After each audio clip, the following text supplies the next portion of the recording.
السلام علیکم دوستو، کیسے ہیں آپ سب؟ امید کرتی ہوں آپ سب خیریت سے ہوں گے، اور آپ لوگوں کا بہت بہت شکریہ، آپ لوگوں نے میرے چینل کو سبسکرائب کیا، جس کی وجہ سے میرے چینل میں 2000 جو سبسکرائبرز ہیں وہ کمپلیٹ ہونے والے ہیں۔ ایسے ہی آپ لوگ ہمیں سپورٹ کرتے رہیں، اس سے ہماری حوصلہ افزائی ہوتی ہے۔ تو آج کا جو واقعہ میں آپ کو سناؤں گی وہ حاتم طائی کے بارے میں ہے۔ حاتم طائی کوئی افسانوی کہانی کا کردار نہیں بلکہ حقیقی تاریخی شخصیت ہے، جو 6 صدی عیسوی میں یمن کے طے قبیلے کا سردار تھا۔ حاتم کا پورا نام حاتم بن عبداللہ بن سعد ابن عزم الطائی تھا۔ حاتم کی ماں نہایت ہی دولت مند اور سخی خاتون تھی، جن کی وفات کے بعد حاتم کے بھائی نے اس کا مال روک لیا اور حاتم پر بے شمار ظلم ڈھائے۔ حاتم کو سخاوت وراثت میں ملی تھی، یہی وجہ تھی کہ وہ جوان ہو کر نہایت ہی سخی شخص ثابت ہوا۔ حاتم نے سخاوت میں اس قدر مبالغہ کیا کہ جب وہ بچپن میں دادا کے پاس رہا کرتا تھا، اس وقت وہ اپنا کھانا لے کر باہر نکل جاتا۔ اگر کوئی مل جاتا تو ساتھ مل کر کھا لیتا، ورنہ کھانا نہ کھاتا۔ یوں حاتم پورے عرب میں مشہور ہوا اور اس کی سخاوت کے چرچے عام ہو گئے۔ کچھ لوگوں نے حاتم کی سخاوت کے بہت سے قصے گڑھ لیے، لیکن اس کے باوجود حاتم کی سچی حکایت اس کی سخی شخصیت کی دلیل ہے۔ عرب میں جبل سمرہ کی چوٹی پر واقع ایک مقام تھا، جہاں حاتم رات کے وقت آگ جلایا کرتا تھا تاکہ علاقے سے گزرنے والوں کو راستے کی رہنمائی حاصل ہو سکے۔ اس مقام کو آج حاتم طائی کا آتش دان کہتے ہیں۔ یہ علاقہ آج بھی آثار قدیمہ کی حیثیت رکھتا ہے۔ ابن عربی کے مطابق حاتم ہر میدان میں کامیاب تھا، خواہ وہ جنگ ہو، مقابلہ ہو، کھیل ہو یا سخاوت ہو۔ زمانہ جاہلیت میں ماہ رجب کا چاند بہت ہی مقدس مانا جاتا تھا، لہٰذا جب رجب کا مہینہ شروع ہوتا تو حاتم ہر روز 10 اونٹ ذبح کرتا اور لوگوں کو کھانا کھلاتا۔ یوں تو حاتم کی سخاوت اور فراخ دلی کے قصے بہت سارے ہیں، لیکن چند ایک جو بہت مشہور ہے کہ روم کے بادشاہ کیسر کے دربار میں ایک دن حاتم طائی کی سخاوت کا تذکرہ ہوا۔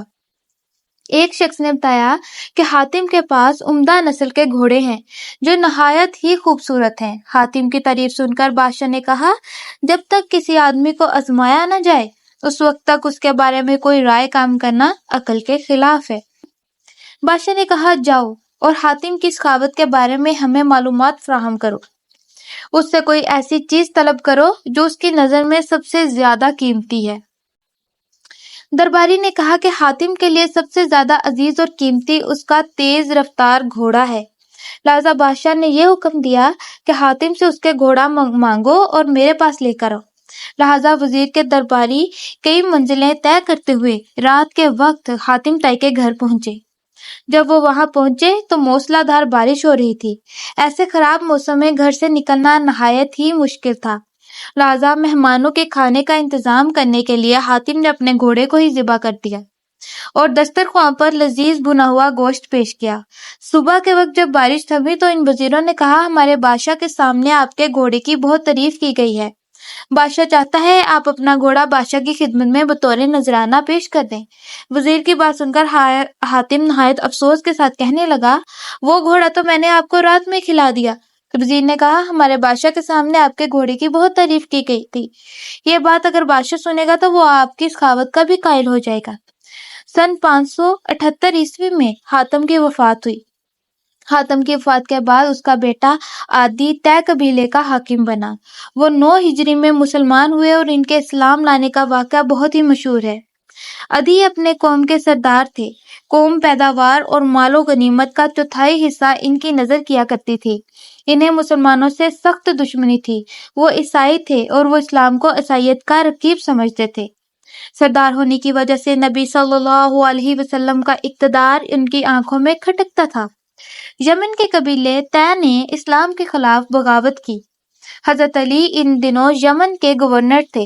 انہوں نے بغاوت کو ختم کیا اور بغاوت کے لیڈروں کو گرفتار کر کے مدینہ بھیج دیا۔ ان میں عدی کی بہن صفانہ تھی، یعنی صفانہ بنت حاتم۔ وہ بھی نبی صلی اللہ علیہ وسلم کے سامنے پیش کی گئی۔ انہوں نے کہا، میں سخی حاتم طائی کی بیٹی ہوں۔ میرا باپ بھوکوں کا پیٹ بھرتا تھا اور غریبوں پر رحم کرتا تھا۔ اس پر نبی صلی اللہ علیہ وسلم نے فرمایا، تیرے باپ میں مسلمانوں کی سی خوبیاں تھیں، اگر تیرا باپ مسلمان ہوتا تو یقیناً ہم اس پر رحم کا معاملہ ہی فرماتے۔ اس لڑکی کو رہا کر دو، کیونکہ اس کا باپ اعلیٰ اخلاق کا مالک تھا اور اللہ اعلیٰ اخلاق کو پسند فرماتا ہے۔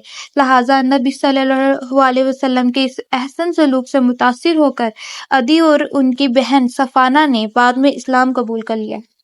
دوستو، یہ تو بہت چھوٹی سی انفارمیشن کہہ لیں یا ایک واقعہ کہہ لیں جو میں نے آپ کو حاتم طائی کے بارے میں سنایا ہے۔ حاتم طائی ایک بہت عظیم شخص تھا جس نے سخاوت کی بہت بڑی بڑی مثالیں قائم کی ہیں، اور اگر آپ ان کے اور واقعات سننا چاہتے ہیں تو پلیز کمنٹ میں ہمیں بتائیں، اور ہم آپ کو ان کی پوری سیریز سنائیں گے۔ ان کے واقعات، مختلف جگہوں کے مختلف لوگوں کے ساتھ جو واقعات ہیں وہ ہم سرچ کر کے آپ لوگوں کے گوش گزار کریں گے۔ اور باقی آپ لوگوں کو اگر ویڈیو اچھی لگی ہو، واقعات پسند آئے ہوں، تو چینل کو لائک، شیئر، سبسکرائب لازمی کریں، اور اگر ہمارے اندر آپ کو کوئی غلطی لگتی ہے تو آپ کمنٹ سیکشن میں وہ بھی بتا سکتے ہیں۔ شکریہ، اللہ حافظ۔